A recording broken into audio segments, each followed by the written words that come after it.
Hey, so we probably all know that the handling of plugins in Studio One is pretty easy. You just hit F7, you got all your plugins available in the sidebar. You could even set them as favorites, and all you have to do is drag and drop them onto the track. However, what if I told you that there is a way easier method to use plugins, even with just a single shortcut? Before we get into this, a quick shout out to Lukas Koshitsko, who taught me a lot about Studio One, the macro editor, and all these fancy voodoo things. Go make sure to check out his channel. He also got some cool scripting stuff going. And now let's go. Okay, so let me now show you how to open a single plugin on a selected channel with just a single shortcut. So I got some Nucleus Picado strings loaded here.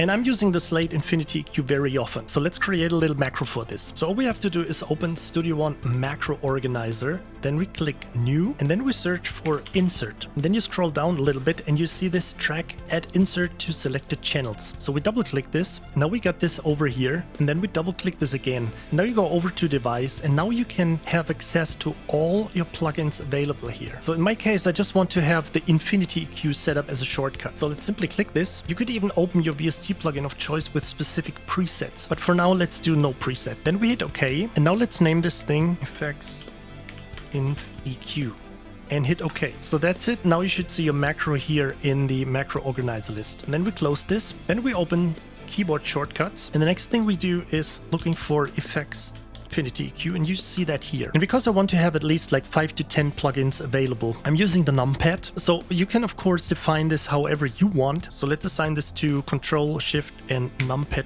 1. Let's hit assign. Then we hit apply. Okay. Now if I got my channel selected and hit Shift, Control and 1, you can see that it loaded the Infinity EQ right on that track. Ta-da! What's even cooler, let me just duplicate the tracks here. So let's assume I want to apply Infinity EQ to track 1, 2 and the 5th one here. I simply select these and hit my shortcut again. Isn't that awesome? So that hopefully saves you some production time. Okay, that's it. Hope you enjoyed my video. Thank you so much for chiming in. Please make sure to like this video if you liked it. Of course, I would be happy if you subscribe to my channel. Thanks again for your time. Take care. See you in my next video.